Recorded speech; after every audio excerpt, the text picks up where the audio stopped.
पुरुषार्थ कर रहे हैं, लेकिन पुरुषार्थ क्यों कर रहे हैं, उसके पीछे हमारी क्या इंटेंशन है, क्या भावना है, वो सबसे ज़्यादा इम्पोर्टेंट है।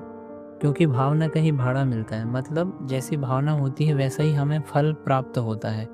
तो हमें ध्यान देना है कि हम क्यों कर रहे हैं, क्योंकि चलते-चलते हम कभी-कभी विनाशी इच्छाओं की पूर्ति के लिए पुरुषार्थ करने लगते हैं। जैसे योग लगा रहे हैं लेकिन शारीरिक स्वास्थ्य के लिए, पैसे के लिए, जॉब के लिए, सेवा कर रहे हैं मान-सम्मान की इच्छा पूर्ति के लिए, या अपने आप को प्रूव करना चाहते हैं, दिखाना चाहते हैं कि हम भी कम नहीं हैं।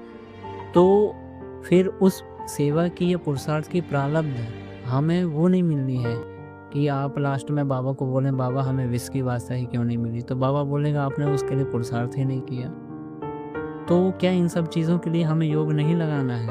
शिव भगवानुवाच है कि परमात्मा इच्छाओं की पूर्ति का संकल्प रखो तो आपकी सर्व इच्छाएं स्वतः पूरी हो जाएंगी।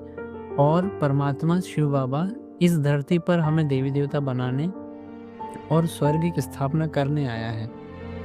इसी में विश्व का कल्याण समाया हुआ है, इसलिए हमें उसका सहयोगी बनना है और अपने 84 जन्मों की प्रारब्ध को श्रेष्ठ बनाना है। इसीलिए हमें एक ही भावना ऐड करनी है कि मैं मुरली सुन रहा हूँ, योग कर रहा हूँ, लेकिन सिर्फ देवी देवता बनने के लिए, इस धरती पर स्वर्ग लाने के लिए।